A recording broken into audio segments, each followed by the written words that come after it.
What's up, dribblers at mga ka-shooters? Kamusta po kayo? Coach Tim Cone, may inamin patungkol sa pagkakatrade ni Arvin Tolentino papuntang Northport, Batang-Fier. At update po tayo sa injury ni Jamie Malonzo ng Barangay Ginebra, San Miguel. Matapos po akong maglambing sa inyo ng isang like, share, comment down below, and don't forget to subscribe and hit that notification bell button para updated po tayo sa ating mga video. Yan po ay paglalambing kung nagugustuhan nyo ang ating video. Coach Tim Cone may inamin patungkol kay Northport, Batang-Fier, small forward, shooter and gunner, and former Barangay Ginebra, San Miguel player na si Arvin Tolentino. Masaya nga ba si Coach Tim Cone sa pagkakatrade ng kanyang dating stretch forward na si Arvin Tolentino? Kung matatandaan natin mga shooters, na-trade nga po ang nasabing manlalaro kapalit ni Jamie Malonzo. Napaganda naman para sa dalawang kupunan ng nasabing trade at dahil sa ganda nga po ng inilalaro nitong si Arvin Tolentino sa kasalukuyang PBA All-Filipino Conference ay isa po siya sa pwedeng makanalo ng Best Player of the Conference sa kasalukuyang PBA All-Filipino Cup mga shooters. Itong si Arvin Tolentino ay nasa likod ng pangunguna ni Robert Bolick ng NLEX Road Warriors.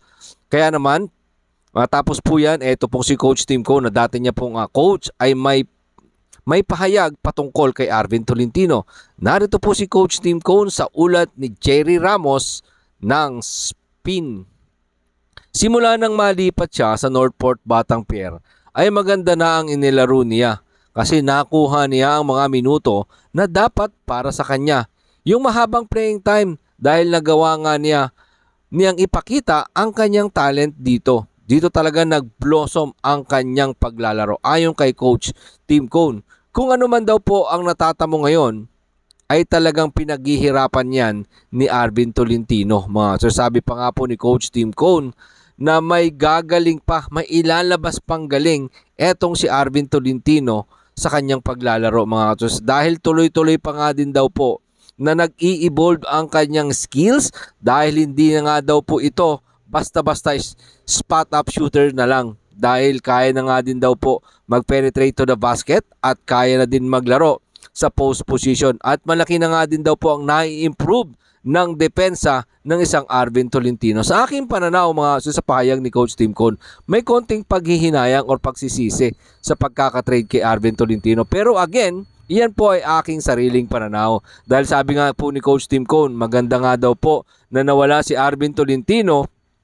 Nung nasa Barangay Ginebra daw po kasi itong si Arvin Tolentino, ay hirap si Coach Tim Cone na mahanapan ito ng espasyo para magamit dahil loaded nga daw po ang Barangay Ginebra, San Miguel.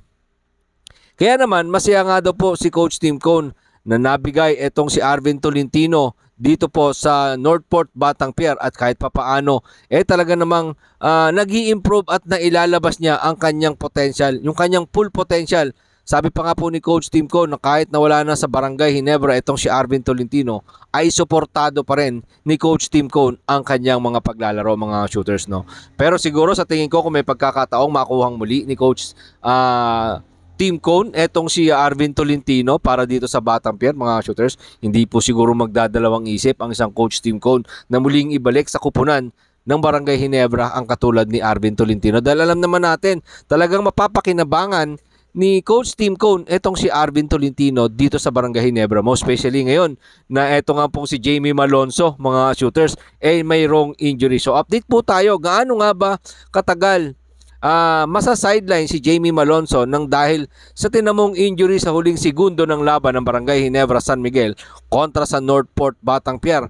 Sa alam natin mga shooters, ito pong Barangay Ginebra, lahat po ng fans ng Barangay Ginebra, even management ng Barangay Ginebra, Coach Al Francis Chua, Coach Tim Cone ay nag-aalala sa pagkaka-injury ni Jamie Malonzo mga shooters.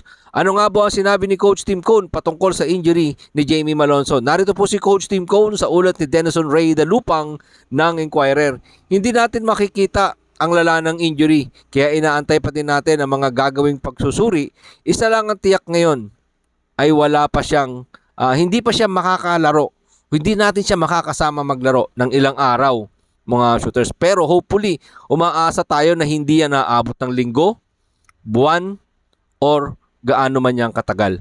Dahil siyempre kailangan ng Barangay Ginebra ang isang Jamie Malonzo dito sa kampanya nila sa kasalukuyang PBA All Filipino Cup. Importanteng piyesa mga ka-shooters si Jamie Malonzo para po dito sa Barangay Ginebra San Miguel mga shooters. At para sa akin yung ganitong sitwasyon sana wala na pong kasi marami tayong nababasa na sana hindi na nga daw po nagtangkang umiscore pa si Jamie Malonzo. But still mga ka-shooters kailangan kasi ng quotient system. Kaya po wala namang bigay na instruction mula po sa sideline, mula po doon sa coaching staff na wag nang umiscore. Dahil hinahabol din po nila sa ganito kasing klaseng sitwasyon, dikit-dikit po yung team standing sa PBA. So kailangan po ng Barangay Ginebra yung quotient system. Kailangan nilang madagdagan yung kanilang lamang kontra sa Northport Batang Pier. Marami pong salamat sa inyong panonood. Ano man po ang inyong maging opinion, pag-usapan po natin yan dyan sa comment section. Ingat and God bless everyone. Adjourn!